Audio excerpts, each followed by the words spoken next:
Welcome to the Stony Brook Media Group News Show. I'm Sydney Riddle. And I'm Audrey Reynolds. To commemorate the one-year anniversary of Russia's invasion of Ukraine, reporter Justin Mitzelmacher has more. 1 year ago today, the world awoke to the headline, Russia invades Ukraine. Over the past 12 months, Russian forces decimated entire cities, bombed public spaces, malls, apartment blocks, annexed chunks of eastern Ukrainian territories, and as seen in Bucha, left their victims to rot on the street for the world to see. Russian President Vladimir Putin thought Kyiv would fall in a matter of days.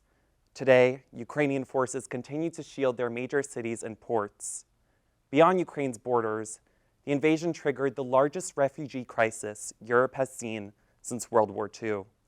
Over 8 million refugees from Ukraine are scattered across the continent, according to the UN.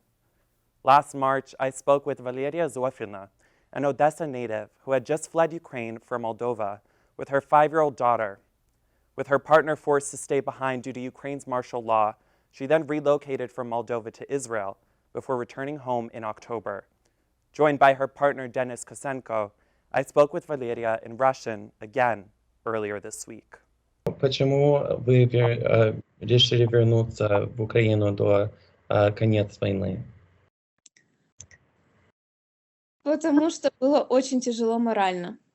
Вот морально, очень тяжело. Невозможно уже было. Я понимала, что если я сейчас не вернусь, несмотря на то, что тут все очень страшно и тяжело, то я просто, наверное, сойду с ума. Еще я вот приехала, и как раз начались эти отключения света.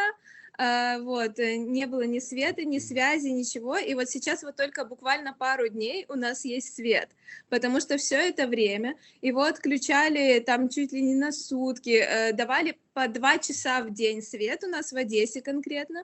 2 часа в день у нас был свет, и за это время надо было успеть все, я не знаю, там поубирать, помыть посуду, искупаться и так далее.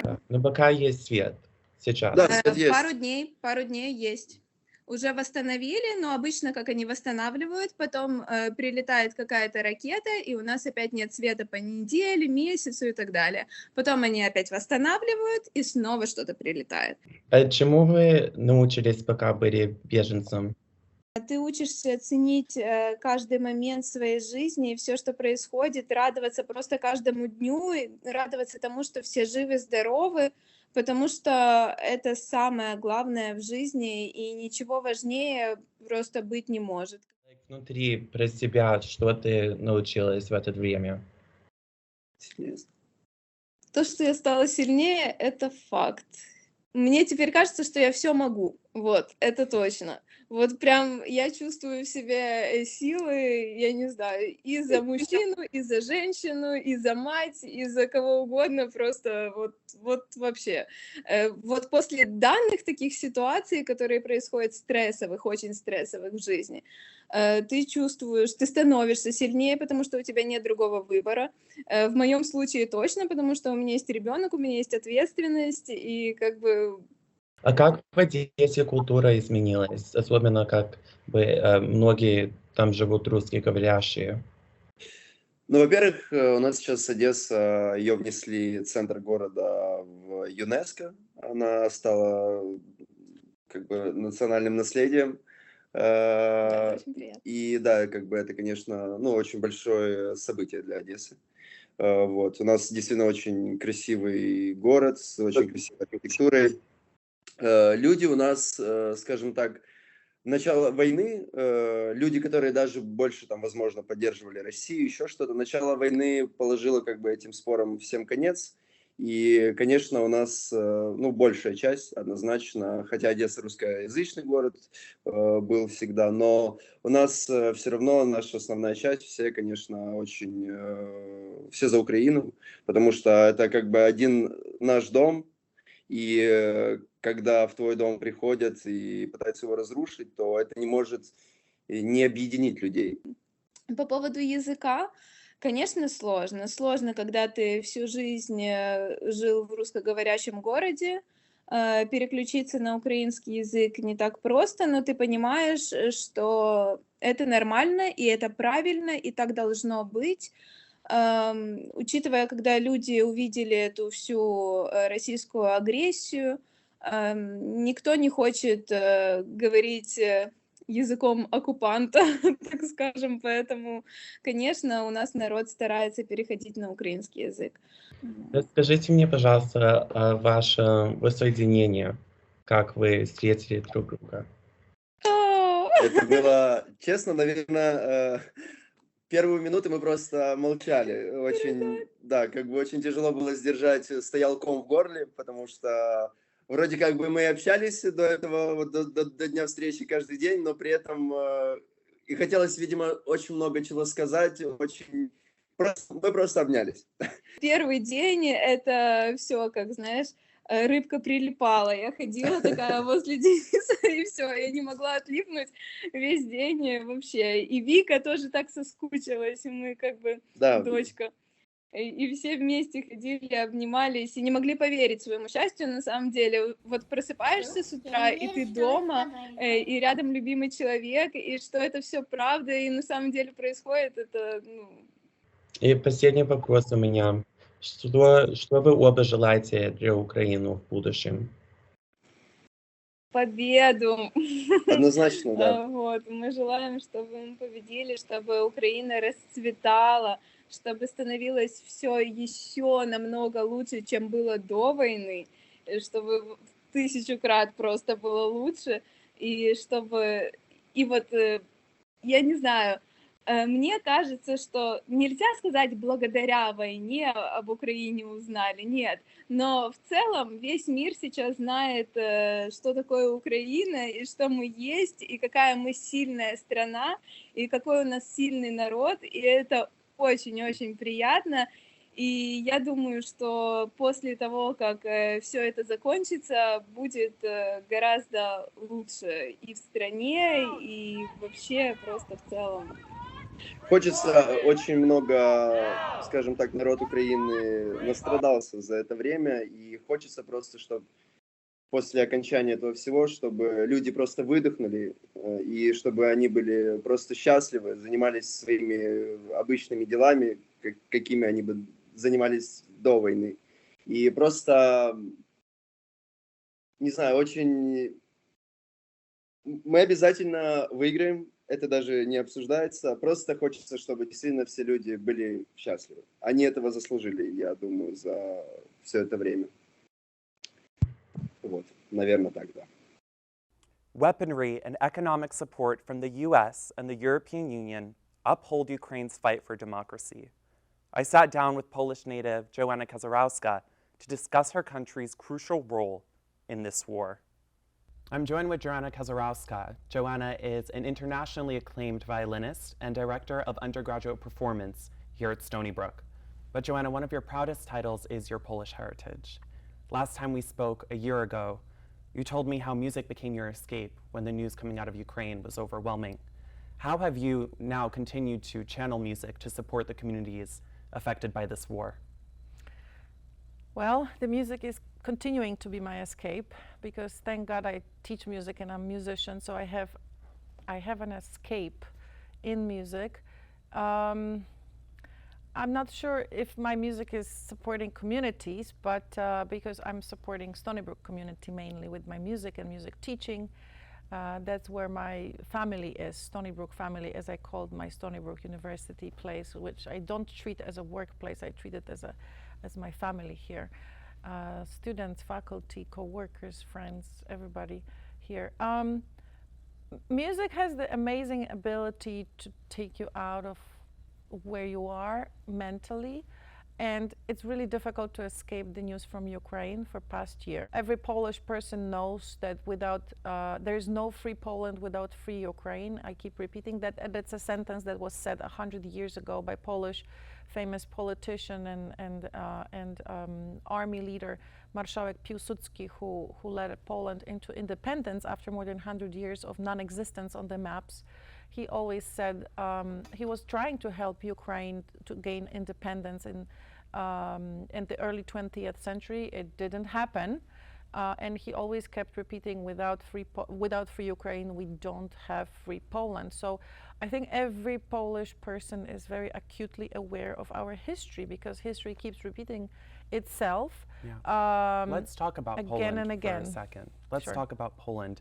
Poland is the country that hosts the most Ukrainian refugees Yes. out of any country in Yes. the European Union, around 1.5 million people, according to the United Nations. How has this changed what it means to be Polish today?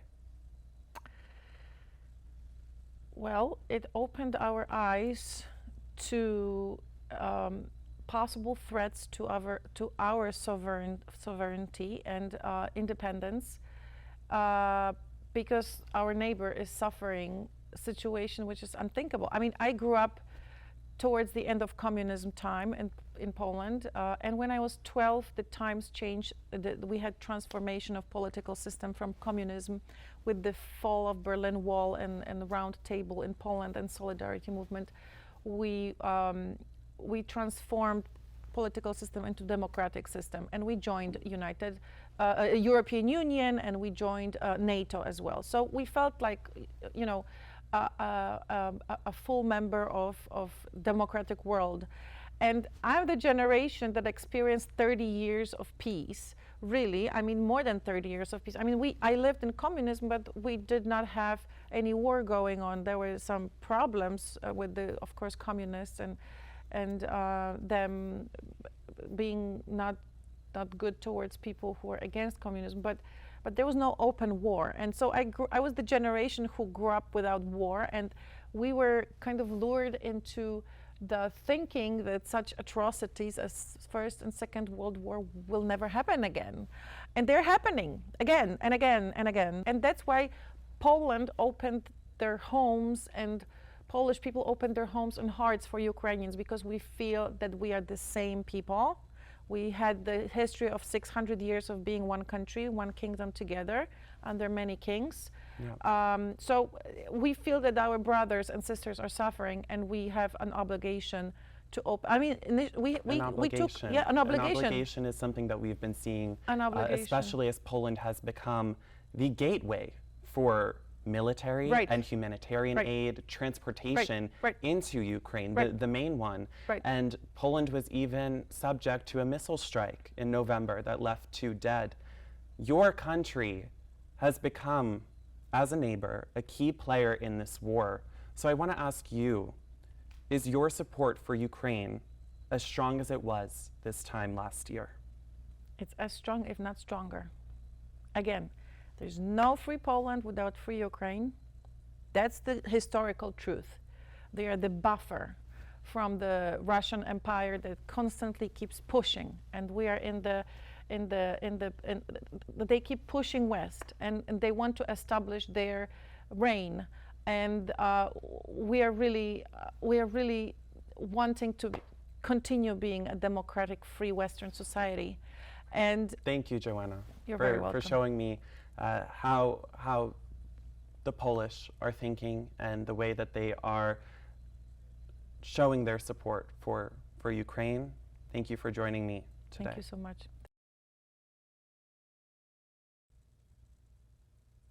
As an ode to the people of Ukraine, here is Schubert's Ave Maria, performed by Joanna Kazarowska.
That was beautiful. What did you think? It really was. It's just amazing what art can do, especially at this time. I agree. Switching gears now, Stony Brook's Black World is publishing their first in-person magazine in over a decade. To commemorate this release, Black World is hosting a release party this Saturday, February 25th from 2 to 4 p.m. at the Unity Cultural Center in the Union. The media organization has been providing a voice to the Black and Latino community at Stony Brook since 1974. This is an event you don't want to miss. Stony Brook University has decided to update their parking policy starting next semester. Many students are not happy with the proposed changes. Our reporter Daniela Rodriguez is at the South P lot with more information. Thanks, Audrey and Sydney. I am over here at South P, the only free parking lot for commuter students. Well, for now. Just to get from the bus, which could take anywhere from 10 to 15 minutes, to get to your building, which is an additional 15 to 20 minutes, it's a pain to get to class. And starting in the fall, you're gonna have to pay for it. The Stony Brook administration, along with campus parking services, have implemented a new paid parking model for everyone who drives on campus. Some plans value up to $600 per year. The administration says they are in a deficit and they need the money for renovations and maintenance. They also say that parking services are self-funded, meaning that tuition does not get allocated to the campus operations. Students have expressed outrage about the new plans and even hosted a protest on campus just last week. Stony Brook students showed up and made their voices heard. They say that the new model will hurt students financially.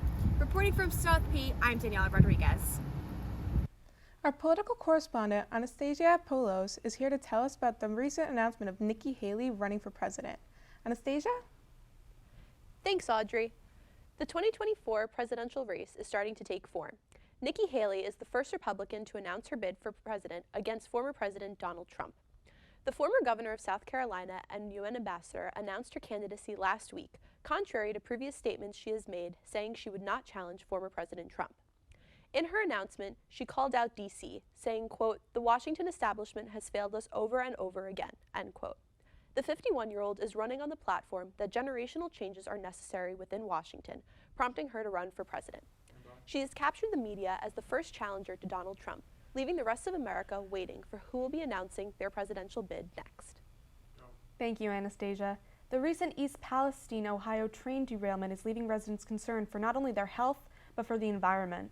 Some residents have reported rashes and nausea, while others stated that they've seen dead fish and frogs in their creeks.